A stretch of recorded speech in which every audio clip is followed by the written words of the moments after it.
Tendo em vista a atipicidade, isso não pode significar falta de respeito com esse profissional. Qualquer outro profissional mereceria o respeito. Mas se tratando de Abel Braga, que tem uma história estreita com o Internacional, de títulos representativos conquistados, merece todo o respeito. Franqueza, um discurso aberto e objetivo. O que eu faria?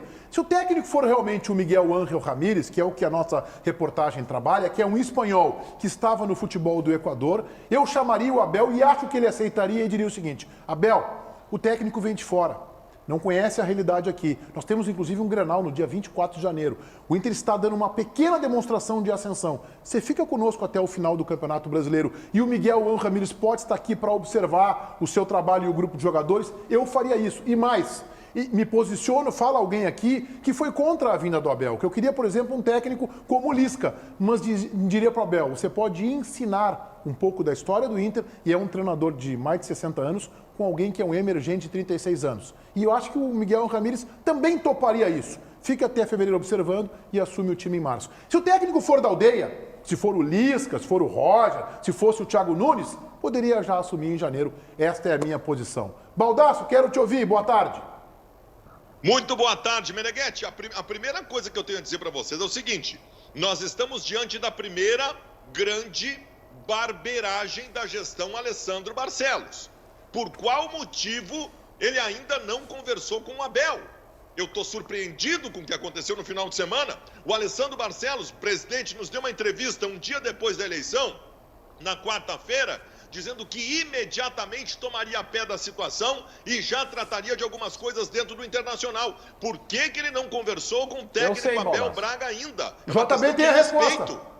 JB tem a resposta para ti. Tu já segue o raciocínio, informa, JB. Não vou julgar se está certo ou está errado, mas nesta tarde vamos ter uma reunião em que o próprio presidente Alessandro Barcelos, que é o cara responsável por fazer a transição do futebol, já que ele era o vice-presidente, conversará com o Alexandre Barcelos e também Charles Barcelos e também o Rodrigo Caetano para iniciar a transição definitiva no futebol. E só depois desta conversa, conversando com os profissionais e aí sentindo deles o que eles pensam sobre o Abel e como é que vai ser a troca, é que ele vai conversar com o treinador para definir qual vai ser o passo. Aí tu pode perguntar, Baldasso, poxa, mas está demorado demais, está enrolado, já deveriam ter feito. Aí é uma outra história, mas que não conversaram com o Abel porque primeiro tem essa reunião. Vai, Baldasso.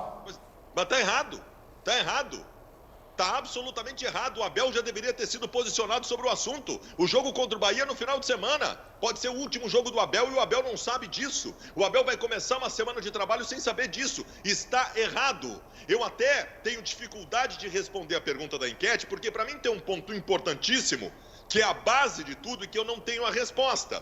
Eu preciso saber do seguinte: o presidente Alessandro Barcelos já acertou com o Miguel Ángel Ramírez para ele começar o trabalho em janeiro? Porque se acertou, não tem o que fazer. Ele vai ter que estar aqui em janeiro trabalhando. E aí, tu vai ter que jogar fora um encaminhamento de um bom trabalho que o Abel passa a ter com o time jogando de forma muito consistente e equilibrada, que não tinha se visto ainda na temporada de 2020. Agora, para mim, o ponto de partida de tudo isso é ter que ouvir o Abel, que me deu um título mundial, pedindo para que o clube tenha verdade com ele. Mas como é que essa verdade ainda não chegou a ele, caramba? Mas... Eu divirjo do Baldasso, acho que tem tempo para conversar. E parece até que o Barcelos vai para a Bahia acompanhar a delegação. E aí eu acho que lá vão ter tempo de conversar. Divirjo, respeito a posição do Baldasso. Mas acho que não precisa chegar na Bahia, né? Não precisa esperar chegar na Bahia. É que, na verdade, e eu achei que o Abel, ele falou... Ele, na verdade, ele faz uma relação com o que aconteceu com ele no Flamengo, aí sim, uma outra situação. E ele tem, inclusive, ele elogia a forma como está sendo colocado. Sentado na cadeira onde está o JB, o Alessandro Barcelos disse claramente que se o Inter melhorasse, se ele visse um ambiente sadio no Beira-Rio, como o jogo mostra que melhorou, ele vai manter o Abel. Ele disse isso. Ele disse aqui, sentado nesta bancada, ele disse: se eu entender que o ambiente está bom e que o Inter pode melhorar, e o Inter melhorou, eu não tenho dúvida hoje que o Abel permanece. Eu nunca fui presidente nem do Inter, até porque eu não sou colorado, e também do Grêmio. Mas eu fui presidente e dirigi... Tem tempo para isso. Não, mas eu dirigi algumas associações. Baldasso, por favor, Baldasso. Pô, tu sabe melhor, talvez, do que eu, que sou gremista, o que representa o tamanho do Internacional. Então, já chamar de barberagem. O cara foi eleito na terça. Ele nem dormiu porque quarta-feira ele estava aqui. Ele tem uma série de coisas. Sabe o que ele está fazendo? Ele está sendo elegante e correto. Porque ele não é o presidente ainda empossado do Internacional. Então, você pode, por exemplo, nas minhas pequenas experiências em diretorias de algumas associações, eu sou eleito e aí eu começo a tratar juntamente com a minha equipe para tentar desvendar o que está acontecendo. Porque eu só vou conseguir sentar realmente na cadeira e ter acesso a todas as contas depois que realmente eu assumir. Então não tem como ele atropelar as coisas. Vou dizer mais, se ele atropela as coisas e aí ele faz uma entrevista com o Abel e o Inter perde um jogo aí, vão dizer que ele que estava influenciando.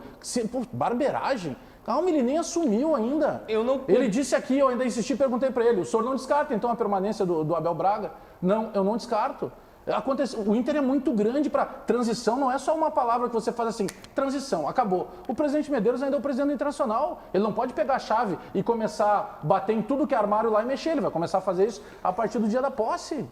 Fala, JB. Eu fico no meio termo, aliás, como sempre, para tentar ser um pouco mais equilibrado. Eu concordo com o Baldasso que as coisas elas poderiam ser um pouco mais rápidas. E eu gostaria um pouco mais de celeridade. A gente vai dizer, mas ele foi eleito na terça, quarta-feira ele estava aqui. Semana. Ele teve mas ele poderia, tipo, quinta, sexta, já ter uma definição. Acho que o futebol é o pulmão, é o coração do Inter. O futebol ele precisa ser rápido, ágil, a gente precisa ter uma definição.